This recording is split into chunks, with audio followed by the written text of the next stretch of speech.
I'd say they're moving in the right direction because the defense is pushing them back. Former defensive guy. Now, as a quarterback, third and long, you really got to rally the troops here, don't you? Yeah, you do in a big way. And what else do you have to look out for? More pressure coming at you because it seems to be working pretty well. Here's Jeff Locke now as he'll kick it away for the second time. So much about this game is just understanding situations and then having to execute, isn't it? Guard the first down sticks. Don't let them get there. And they rallied and made the tackle. That's taken on the 25. A good return there, 17 yards. And the Cowboys will take over the football with a 1st and 10. The Cowboys offense marches onto the field, and for them, I think the biggest story this preseason, maybe the biggest preseason story across the league, has been Dak Prescott. It wasn't that long ago, during the preseason, we were discussing about what Dallas would do for a backup quarterback behind Tony Romo. Would they go out and get a veteran? Would they have to make a trade? Instead, now, we're just about Dak Prescott looking like he solidified himself as the number 2 guy. Here's Romo. He's going to rifle one deep left side. And this is, oh my goodness. He pulled it in one-handed.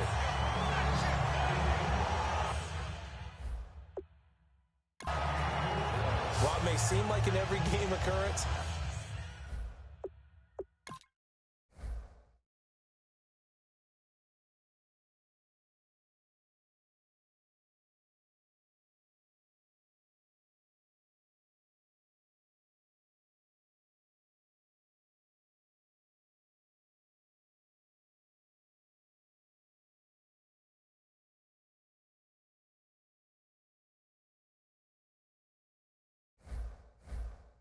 let's not treat it that way. Tony Romo's had some injury issues, right? He's starting to advance in years.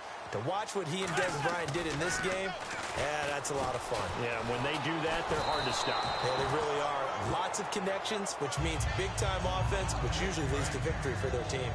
You got to give some credit. They're able to hop up in the air and bat that one away. And that's frustrating for an offensive lineman because the only recourse is when he goes in the air to try. And the pressure gets to Romo as he goes down. Linval Joseph able to collapse the pocket and drop him for a loss of a yard. Well, this defensive unit certainly picked a great time to make a stand. Back-to-back sacks starting. And he'll take it into the end zone for a Cowboy touchdown. Des Bryant, a 7-yard touchdown grab. And the Cowboys will add on to their lead. That score was not a game clincher by any stretch of the imagination. But the other team now has to be careful to not let this game begin to slip away.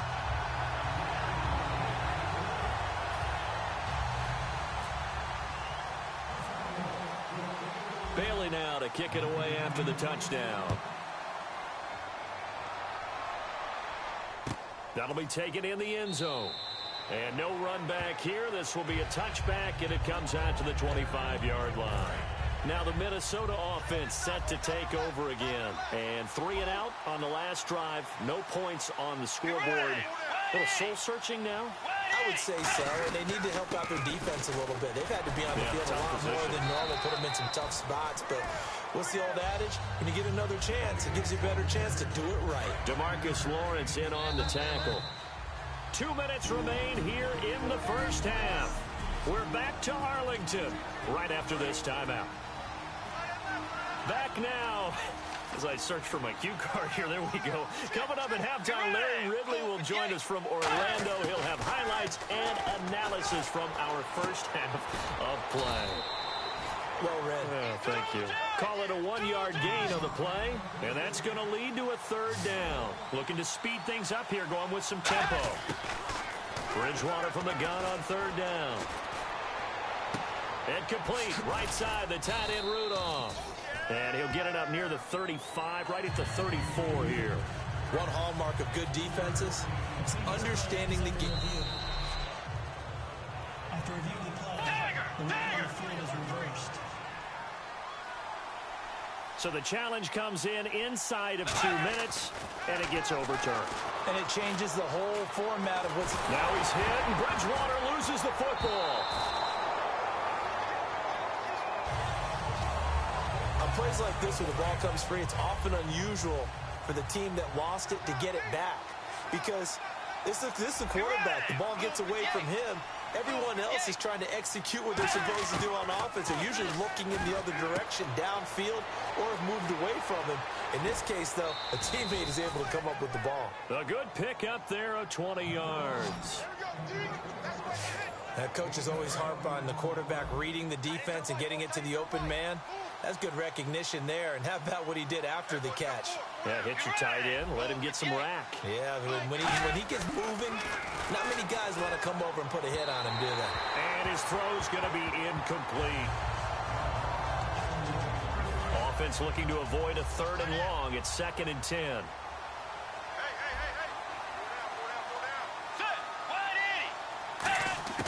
Bridgewater now from the 50. To the sideline, and a nice catch there. Made sure the feet were inbounds, and they were. Let's make this one simple. What a catch, especially the finishing part of getting his feet in bounds, toe tapping, and, of course, foot dragging. A little tapestry, if you will. Ooh, I like it. Throwing is Bridgewater, and the grab made by the tight end Pruitt. No gain at all on the play there, and that brings up 4th. Well, he caught it right at the line of scrimmage, and before he could even think about advancing it forward, he got hit. Great tackling, because that's what you're taught. Don't give up yards after the catch, and most offenses make a living off of yards after catch. Those hidden yards that may not go into the score sheet, but they count big for moving the ball and stretching the field. Really nice open field tackle. Getting set to go again, Tony Romo marches back onto the field. He's played a pretty clean first half, a touchdown, no interceptions. Frankly, that's what they expect out of him. They want to see the ball thrown and thrown well, and he's able to do that and put it in the end zone. They'd love to see more of that before this game finishes, but right now, he's got his team in a good spot. A good spot, maybe looking for touchdown pass number 2 here in the 2nd quarter. How many times have we sat with coordinators, and especially the defensive guys, they talked about big plays, sacks, they often come in bunches. Well, it may not be a bunch here, but that is the 3rd sack of the game for them. And around sack 3 or 4, I would think it starts to get in the quarterback's head a little bit. Not just the quarterback, the offensive play caller, the offensive line, knocks people off balance and changes what they normally do. Now it's Romo. Oh, the ball comes out on the hit, but they'll say it's incomplete. The man with over 1,000 catches, Jason Witten, the intended receiver. And it'll be 4th down. Putting pressure on the guy throwing the football is always good, but when you can couple that with contact on him that leads to an incompletion, as we just saw there, that's winning football. They come out 5 wide, 3 of them to the right side. He finds his target, Terrence Williams. And he's able to get the first before he's taken down at the 36. It'll be a gain of 18 on the play. And on 4th and long, somehow they're able to keep the drive going. We have hit halftime. Still 2 more quarters to go. We'll take a timeout. We'll be back after this. You're watching the NFL, and it's on EA Sports. It's in the game. Thanks, Brandon, and welcome to the EA halftime. Yeah, that's perfect. 2, Davis, deep. Hey, I gotta go. Okay, and sorry about that. Didn't know Larry got cut off early. We are back and ready for the 3rd quarter. And he'll bring it a few past the 20 to the 23-yard line. Out come the Cowboys now as he'll go on offense first here in this 3rd quarter. They built a good first-half lead. Now they have a chance to add on to it. And what I'm thinking is that the offensive staff spent the entire halftime just... Well, this is taken in. It's complete. 20. Touchdown, Cowboys. Des Bryant, 76 yards. And the Cowboys.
Cowboys will extend their lead. Extra point attempt to follow here. And it is now 21-0.